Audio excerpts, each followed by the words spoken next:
for his eye is on the sparrow, and I know he watches me. Yan si Rebecca Tolentino Brion, na mas kilala bilang si Tia Becky ng DZAS radio station. Mahirap man paniwalaan, ang napakasiglang si Tia Becky ay nagdiwang ng kanyang ika-80 kaarawan kailan lang. Para sa kanya, ito ay isang pagkakataon para magbalik tanaw sa kanyang mahaba at makulay na buhay. Panahon pa ng World War II ay nakikipagsapalaran na si Tia Becky sa matitinding pagsubok. Sigaw ng aking inay, tago, tago, dahil meron kaming air raid shelter sa ilalim ng aming bahay. Kailangan pagka may naglalabang mga eroplano, magtatakbuhan kami para tumago. Pero ako, kumakain ako ng popcorn, nasa tabi ko sa bilao, nakaupo ko sa sahig, hindi ako nagtago, ina-enjoy ko yung popcorn, biglang pumutok. Yung shrapnel ay pumutok, paitaas na ganyan. Kaya tinamaan yung likod ng bilao at tumapon, lumipad ang bilao. At nung matkatapos yun, sabi ng aking ina, kita mo, batang ito, tigas ng ulo. Ay kung ikaw ay natamaan ng shrapnel, butas ka! Para makaiwas sa mga kaguluhan, tiniis nila ng kanyang pamilya ang maglakad mula Quezon City hanggang Bulacan at pabalik. Natutulog kami isang gabi sa ilalim ng buwan, ng mga bituin. Natutulog kami sa parang nakahiga ako sa isang kahoy yata yun o bangko. Nanalangin ako, God, if you are real, iligtas mo kami, makarating kami, makabalik kami sa Quezon City. To make a long story short, nakarating nga kami, nakabalik kami sa Quezon City. Mula noon, iba na ang buhay ko. Nang magdalaga si Tia Becky, nag-aral siya sa Phoebeas College of Bible. Doon niya nakilala si Mauro Brion, na noon ay isang leader ng mga kabataan sa Marinduque. Sino ka ko yung matangkad na yun? Mapapogi yan, Well, hiniram niya yung aking Bible. Sinisingitan pala niya ng love notes. Nagmamahal, Mauro.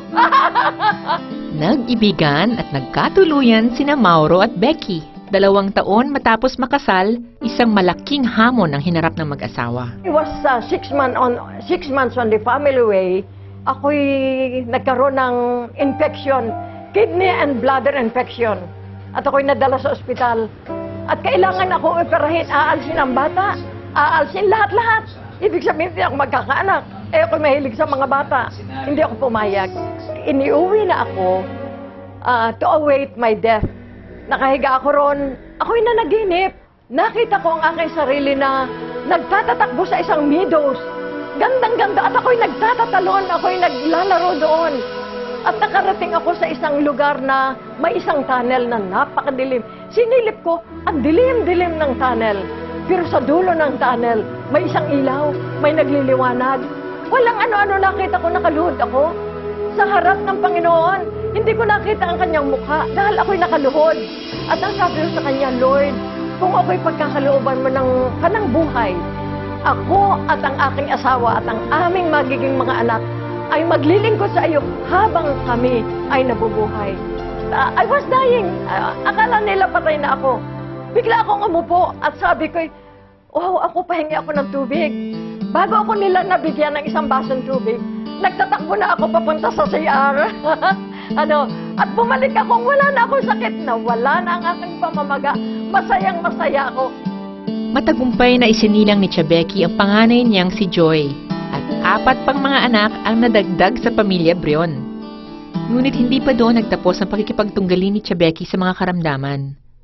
Sa pagdaan ng mga taon, nilabanan niya ang cancer, sakit sa puso at isang sakit sa atay. Hanggang sa dumating ang punto na talagang ayaw na niyang magkasakit. Pumunta ako sa hospital lobby, nanalangin ako. Muli akong nakipag-usap sa aking Panginoon. Lord, give me another chance. Please, heal me. And then, bumalik ako sa office ng aking doktor. Sabi ko, Doctor, give me another series of laboratory test. 9,000 yan. Sige, doktor. Sige. Nung basahin ang lahat ng result, lahat normal. Lahat normal. Wala na yung tama ko sa aking atay. Pinakinggan ng Panginoong muli ang aking hibik. Ngayon, buhay na buhay at masiglang masigla si Tia Becky. Panay ang exercise ko. Takbo ako sa likod bahay. Inhale, exhale, box the air, suntok kabila riyan, tadyak, ganyan, Yun nakakapagpalakas yun. And then, a happy attitude. A grateful attitude. Yung laging, mahal mo ang Panginoon. Tiwala sa Panginoon. Yan ang naging kalakasan ni Tia Becky sa pagharap sa mga hamon ng buhay. Isang buhay na puno ng pagmamahal at pagpapala ng Diyos.